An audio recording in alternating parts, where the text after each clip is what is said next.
জয়গুরু খামখেয়ালি প্রাণ চ্যানেলে আপনাদের স্বাগত। আজ আমরা পড়ব শতরূপে অপরূপ নিগমানন্দ গ্রন্থ থেকে কিছু অংশ। জয়গুরু। আজ শুভ 7ই শ্রাবণ, ঠাকুরের অভাবনীয় কৃপা প্রকাশের প্রথম উদ্বোধন দিন। আমাদের পারিবারিক জীবন নাটকের এক মহাপট পরিবর্তন তিথি।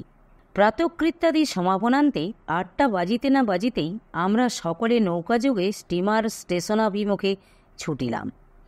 গৃহে পুরুষের মধ্যে কেবলমাত্র কর্মচারী রামানন্দ থাকিল। স্টেশনে পৌঁছিয়া প্রায় 2 মাইল দূরে স্টিমারের কুণ্ডলীকৃত ধূমরাশি আমাদের নয়নগোচর হইল। সেই দেখিয়া আনন্দে সকলের প্রাণ নাচিয়া উঠিল। ধীরে যতই তাহা স্পষ্ট হইতে স্পষ্টতর হইয়া অগ্রবর্তী হইয়া আসিতে লাগিল, আমাদের প্রাণও যেন ঠাকুরের শ্রীমূর্তি দর্শন জন্য ততই আকুল হইতে আকুলতর হইয়া উঠিল। স্টিমার আরও নিকটবর্তী হইলে আমরা তীব্র অনুসন্ধিৎসু দৃষ্টি প্রসার করিয়া দেখিলাম, ঠাকুর প্রথম শ্রেণীর অগ্রভাগে একখানি ইজি চেয়ারে বসিয়া আছেন, আর ভুবনদা তাহার পশ্চাতে দাঁড়াইয়া তাহার বিক্ষিপ্ত কেশপাশ সংযত করিয়া দিতেছেন। স্টিমার ঘাটে লাগিল। আমরাও সকলে ব্যস্তভাবে উপরে উঠিয়া তাহার চরণ বন্দনা করিলাম। তাহার দর্শনে, তাহার স্পর্শনে হৃদয়ের আবেগ কতকটা প্রশমিত হইল। তারপর ঠাকুর ও ঠাকুরের সঙ্গীয় সকলকে লইয়া নৌকায় উঠিলাম। নৌকাও অনুকূল বায়ু ভরে হেলিতে দুলিতে ক্ষুদ্র গ্রামাভিমুখে ভাসিয়া চলিল। ঠাকুর রহিয়াছেন মধ্যস্থলে, আমরা রহিয়াছি তাহার চতুষ্পার্শ্বে বেষ্টন করিয়া।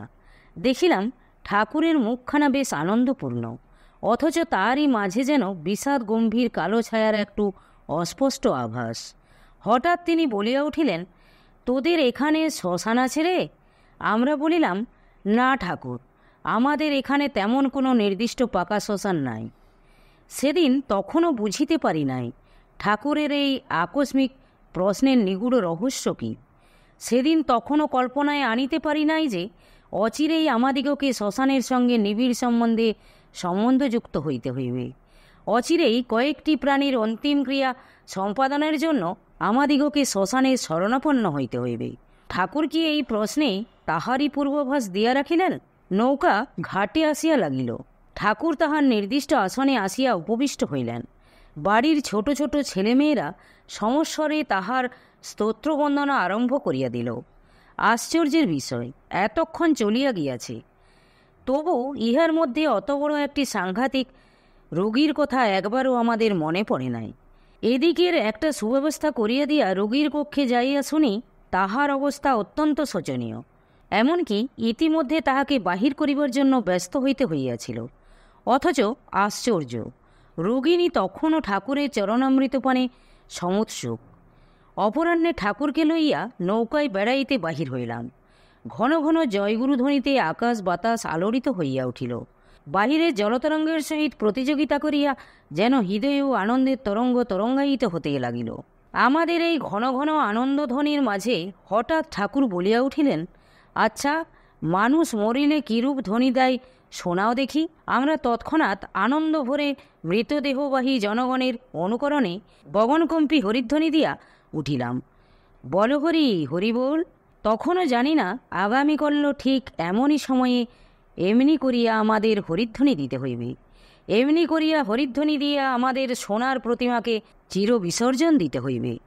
রঙ্গমঞ্চে অভিনয়ের পূর্বে অবশ্যকরণীয় অনুষ্ঠানের মতো পূর্বাহ্নে কি ঠাকুর আমাদের এই অংশের পূর্বাবৃত্তি করাইয়া রাখিলেন? সহসা একখণ্ড বর্ষণোন্মুখ মেঘ আবির্ভূত হইয়া সমস্তটা আকাশ জুড়িয়া বসিবার উপক্রম করিল। সঙ্গে সঙ্গে আমরা ভ্রমণ অসমাপ্ত রাখিয়াই গৃহে প্রত্যাবর্তন করিতে বাধ্য হইলাম। ঠাকুর বিশ্রাম করিতে গেলেন। এদিকে আমরা রোগীর কক্ষে যাইয়া দেখি তাহার অন্তিম অবস্থা। ত্রস্তে ব্যস্তে তাহাকে তুলসীতলায় লইয়া আসিলাম। ঠিক বেলা 2টার সময় সে ঠাকুর ঠাকুর করিতে করিতে দেহত্যাগ করিল। ঠিক বেলা 2টার সময় অনাঘ্রাত পুষ্পবৎ তাহার পবিত্র আত্মা ঠাকুরের চরণে লীন হইল। সংসারী লোকের পক্ষে অসহনীয় এই সন্তান বিয়োগ যন্ত্রণা কেমন করিয়া যে আমরা সহিবার শক্তি পাইলাম, তাহা শক্তিদাতাই জানেন। ৪৫ জন পরিজন লইয়া ঠাকুরের এই ক্ষুদ্র পরিবারটি গঠিত। এই ৪৫ জনের মুক্তকণ্ঠ ক্রন্দনের রোল উত্থিত হইলে যে কি এক ভীষণতম ব্যাপার সংঘটিত হইত, আকাশ বাতাস যে কি শব্দ আলোড়নে আলোড়িত হইয়া উঠিত, তাহা গভীরভাবে চিন্তা করিয়া দেখিবার বিষয়। কি আশ্চর্য! এই মৃতার পিতা মাতা পিতামহ পিতামহী আত্মীয় স্বজন কাহারও কণ্ঠে ক্রন্দনের লেশমাত্র শোনা যায় নাই। কাহারও চক্ষে একবিন্দু অশ্রুর আভাসও পরিলক্ষিত হয় নাই। ভিতরে ভিতরে ঠাকুর যেন সকলের শোক বিহ্বলতা হরণ করিয়া তৎপরিবর্তে শান্তি ও আনন্দ, শক্তি ও ভক্তি প্রদান করিয়াছেন। সকলের প্রাণে বর্তমান কর্তব্য সম্পাদনের উপযোগী উৎসাহ সঞ্চার করিয়া দিয়াছেন। আমরা সকলে সানন্দে ব্রজবালার মৃতদেহ বহন করিয়া তাহার শেষ কার্য সম্পাদনের জন্য প্রস্থান করিলাম। যাহারা গৃহে রহিলেন তাহারাও অকুণ্ঠিত চিত্তে অকম্পিত প্রাণে স্নানাদি কার্য সমাপন করিয়া ঠাকুরের কার্যে ব্রতী হইলেন। এদিকে বিশ্রামান্তে ঠাকুর ভুবনদার নিকট ব্রজবালার মৃত্যু কাহিনী এবং আমাদের তদানীন্তন আচরণাদির বিষয় সমস্ত অবগত হইয়া স্তম্ভিত হইলেন। আনন্দে তাহার নয়ন যুগল হইতে অশ্রুধারা গড়াইয়া পড়িল। সন্ধ্যা হইল, আরতির আয়োজন হইল। ঠাকুর তাহার নির্দিষ্ট আসনে আসিয়া উপবেশন করিলেন। মৃতের পিতা মাতা আত্মীয় স্বজন প্রভৃতি সকলে তাহার সম্মুখে দণ্ডায়মান হইলেন। আরতি আরম্ভ হইবে।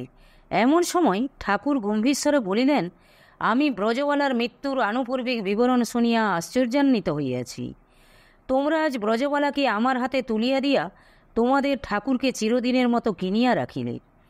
আজ হইতে এই ঠাকুর সূক্ষ্মভাবে তোমাদের গৃহে বাঁধা রইলেন। যখনই তোমরা ডাকিবে তখনই তিনি তোমাদের দেখা দিবেন।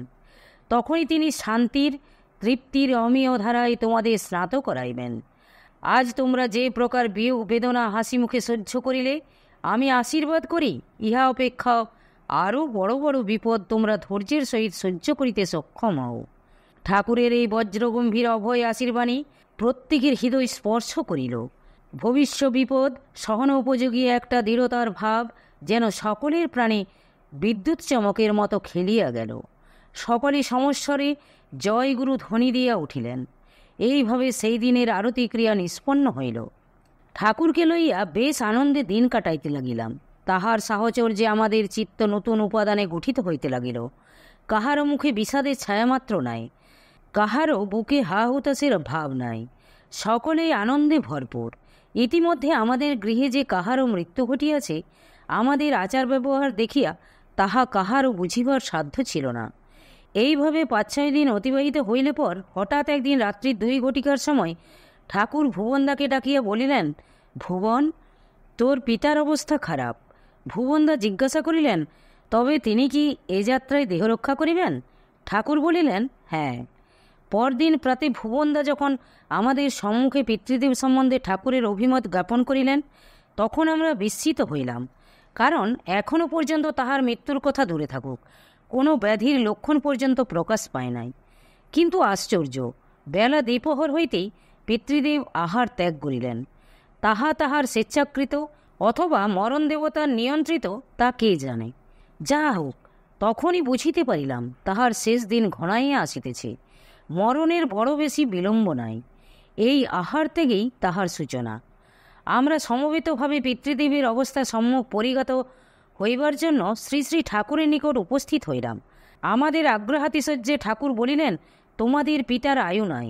তৈলহীন প্রদীপের মতো আয়ুহীন দেহে সে কোনো প্রকারে ঢিপ ঢিপ করিয়া জ্বলিতেছে। ৪ বৎসর পূর্বে তাহার মৃত্যু হওয়ার কথা ছিল, কিন্তু বিশেষ কোনো কারণবশত সে এখনও জীবিত রহিয়াছে। তবে এই যাত্রায় তাহার শেষ যাত্রা। তখন প্রকৃতই বুঝিলাম পিতৃদেব একান্তই আমাদের ছাড়িয়া যাইবেন। কোনো উপায় নাই, তিনি চলিয়া যাইবেন।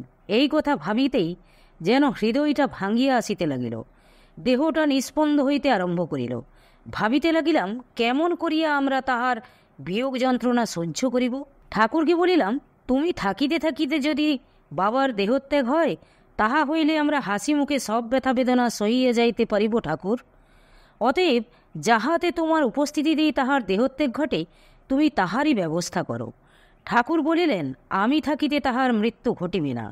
আমি থাকিলে তাহার মাঝে বিপরীত শক্তির ক্রিয়া চলিতে থাকিবে। কাজেই আমার এখানে আর না থাকাই শ্রেয়। ঠাকুর যাওয়ার প্রস্তাব করিতেই প্রাণটা যেন কাঁদিয়া উঠিল। মনে মনে প্রার্থনা করিলাম, যাইও না ঠাকুর, যাইও না। এইভাবে তুমি আমাদের অন্তরে বাহিরে অবস্থান করিয়া ব্যথার দহনে দহিয়া আমাদিগকে শান্তির প্লাবনে ভাসাইয়া লইয়া চলো।